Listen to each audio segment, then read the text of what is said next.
because I'm more nervous than I've ever been before. A big question hovers just behind my lips. I'm holding it back until the right moment. During dessert, probably. Right after Buckley's first bite of cake. I'm trying to sweeten him up so he's sure to say yes when I pop the question.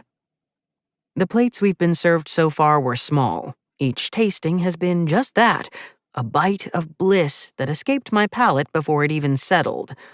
The pear salad was exquisite, with a refreshing pink dressing, pomegranate maybe, that I was afraid to ask the fussy waiter about since he was already annoyed with us for my stinginess. We've ordered the cheapest drinks and the least expensive plates because the boutique doesn't pay me that well, and my side hustle of teaching cardio dance fit classes isn't much better. This outing tonight is being bankrolled by a Capital One credit card limit I have no idea how I got approved for.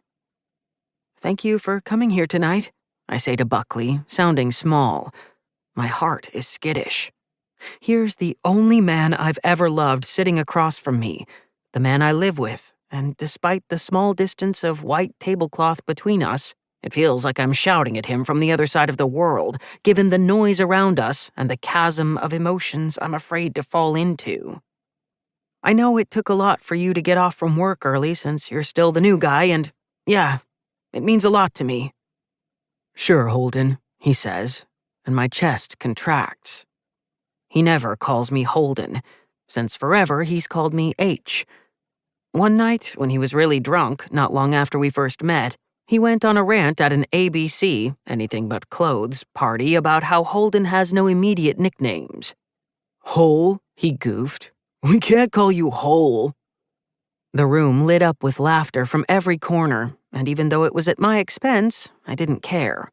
His attention had that spectacular effect on me.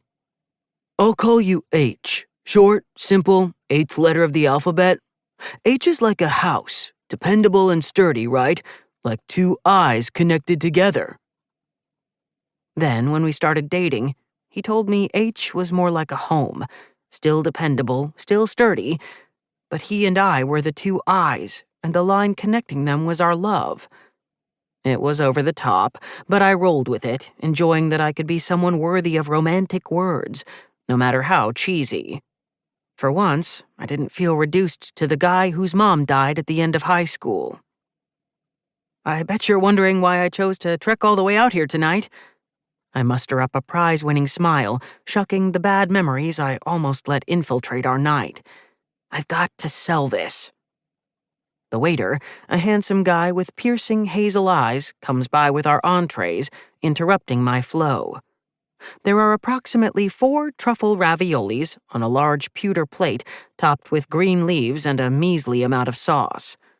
I already know I'm going to be starving when we leave, as if my stomach weren't already in nauseated knots. "Thank you," Buckley says almost too congenially to the waiter. His eyes drift down the waiter's ass as he walks away. I normally wouldn't mind Buckley checking out another man. Looking is fine. Touching, within the express bounds of our open relationship, is fine too. But to do it so brazenly in front of me when I'm obviously trying to talk to him about something significant is more than grating. "I didn't really give tonight a lot of thought," Buckley says when he finally tears his eyes away and picks up his utensils. "Well, it's actually because—" I sip my watered-down cocktail to steel my nerves. "There's something I wanted to ask you. Something important."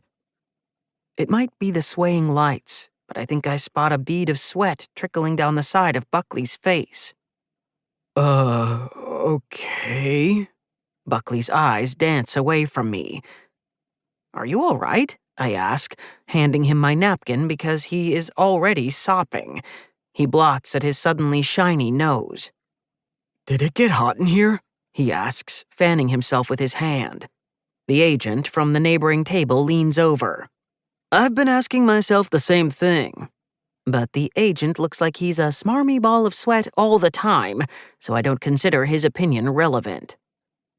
"Do you think it's something you ate?" I try to flag down the waiter so he can see a list of ingredients. Buckley doesn't have any known food allergies, but, of course, tonight of all nights, he might as well go into anaphylaxis.